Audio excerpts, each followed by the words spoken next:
مساء الخير عليكم يا حبايبي، عاملين ايه؟ هنعمل فطير. شايفين الجمال؟ يعني انا من عشاق الفطير، بجد بحبه جدا. الفطير ده بقى النهارده يعني باذن الله سهل جدا جدا، واهم حاجه الفطير بيحب يتعجن كويس جدا جدا جدا.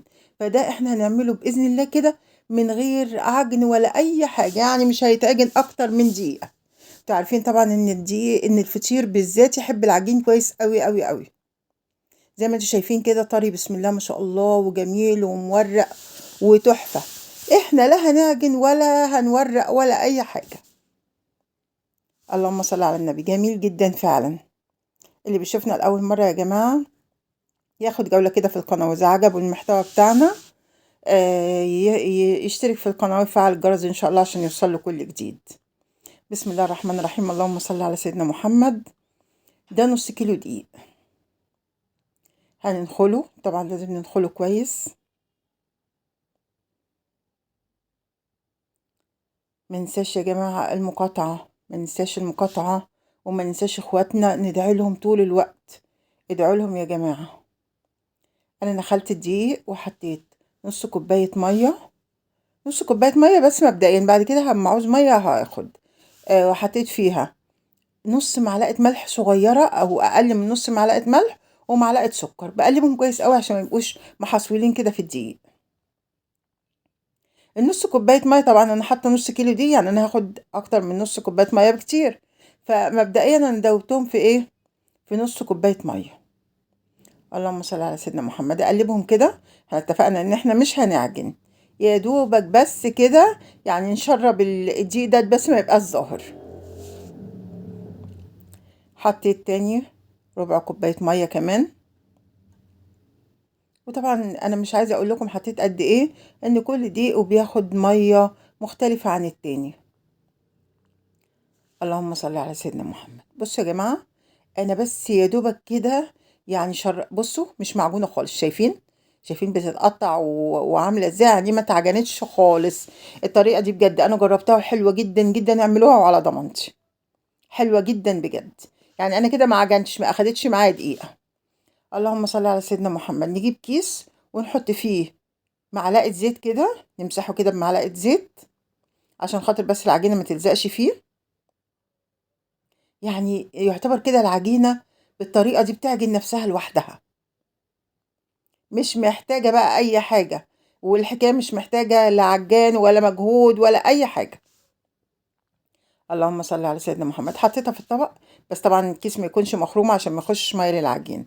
وحطيت عليها مية دافية، أغطيها كده بمية دافية، يعني مية الإيد يعني تتحملها. بصوا بقى يا جماعة، بصوا، شايفين بقى ملمسها ازاي؟ شايفين؟ شايفين اتعجنت بقت ازاي لوحدها؟ بسم الله ما شاء الله. قعدتها ربع ساعة بالظبط في قلب المية السخنة. أنا هقسمها كده لفطرتين. شايفين العجينة؟ شايفين ملمسها عامل ازاي؟ أنا ما عجنتهاش زي ما وريتكم كده، اعتبر ما عجنتهاش، مجرد هي اتحطت في المية الدافية دي. بسم الله ما شاء الله، لوحدها كده بقت بالشكل اللي انتوا شايفينه ده. يعني مفيش أسهل من كده بقى.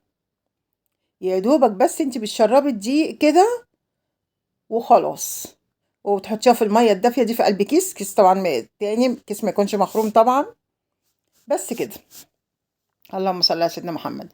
وقسمتها كده وسبتها قد نص ساعة متغطية على جنب. وجبت دوت الخليط ده. الخليط ده عبارة عن اللهم صل على سيدنا محمد. ده سمنة بلدي، على شوية زيت صغيرين، على معلقة لبن. معلقة اللبن دي بتخلي السمن البلدي اللي انت حطاه كأنك حاطة زبدة. الفطير أساسا بيحب الزبدة، بالطريقة بتخليه جميل. فاحنا حطينا معلقة اللبن علشان يبقى كأننا حاطين زبدة، مش سمن بلدي. طبعا السمن البلدي مخليه ريحته تحفة تحفة تحفة. بصوا يا جماعة، هو المفروض انه ما يتفردش قوي، بس انا عشان ريحته فلقيته معايا بيفرد ففردته. انما هو زي ما انتم شايفين كده كفايه على كده. المفروض انكم تحطوا السمنه وتلفوه. بس انا لما لقيته بيفرد معايا قمت فرده، فردت كتير قوي زي ما انتم ما شفتوا كده. بس احنا مش محتاجين نفرد ده كله، كان كفايه الفرد الاولاني اللي وريته لكم. وندهنه سمنه ونبدا نرله. زي ما أنتم شايفين أنا بصيت لقيته بيفرد معايا بسهولة، قمت فارداه زي ما أنتم شايفين. اللهم صل على سيدنا محمد. وهابدأ بقى ألو مش ما باعرفش الكلمة ديّة مش بتطلع معايا كويسة أوي، المهم هافضل أبرم العجينة كده، وطبعًا دَوّة اللي بيخلّيه يورّق. بالراحة كده برم رفيّع، وأنا بابرم بقى أي حتّة بتبقى معايا تخينة شوية بافردها معاه، يعني بجد والله العظيم هو اتفرد جدًا معايا بسهولة، فما أعرفش أنا فردته أوي كده ليه، ما كانش المفروض إن أنا يعني أتعب طبعًا هو حلو لمّا يتفرد، بس هو ما كانش محتاج، يعني هو كان كفاية الفردة البسيطة أوي ديّة وبعدين خلاص على كده، وهتشوفوا قد إيه سهل وبسيط لو معاكِ 100 فطيرة هتعمليهم وأنتِ قاعدة. المهم عملت الاتنين بالشكل دوّة زي ما أنتم شايفين، ودهنتهم وبرمتهم بالشكل ده، وسِبتهم يستريحوا شوية ورجعت أخدت الأولانية. بُصّوا هو قد إيه اتفرد لدرجة إن هو بقى خفيف إزاي، بعوز إيدي بقى بسيط كده سمنة وبافرده. طبعًا هو علشان مفرود أوي، أنا مش محتاجة كمان إن أنا أفرده زيادة عن اللزوم، وكل ديّة بتعمل طبقات، بتعمل طبقات. كل ما بنتني كده بنعمل طبقات. ويورّق ويبقى يعني تحفة بسم الله ما شاء الله، والله كان حلو جدًا وزي ما أنتم شايفين سهل أوي، أوي، أوي، يعني أنا عاملة نُص كيلو لو أنا عاملة 10 كيلو كانوا هيتعملوا هوا، مش أي مجهود زي ما أنتم شايفين، لا عجنت ولا فردت، يعني يا دوبك كده باشدّها كده لقيتها اتفردت معايا بالشكل اللي أنتم شايفينه، طبعًا ده علشان مريّحاها كويس. هافضل بقى يا جماعة أشِد في العجينة كده وأفردها بإيديّا كده بطّاطا بسيط وأتني، أتني وكل دوّة طبعًا بيورّق وكل دوّة بيعمل طبقات، بس زي ما أنتم شايفين كده. اللهم صل على سيدنا محمد عليه الصلاة والسلام.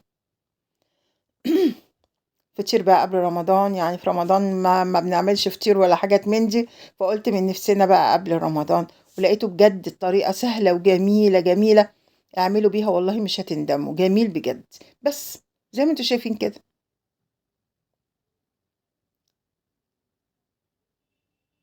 هاحطها وهاخد التانية أعمل نفس القصة اللي عملتها دلوقتي،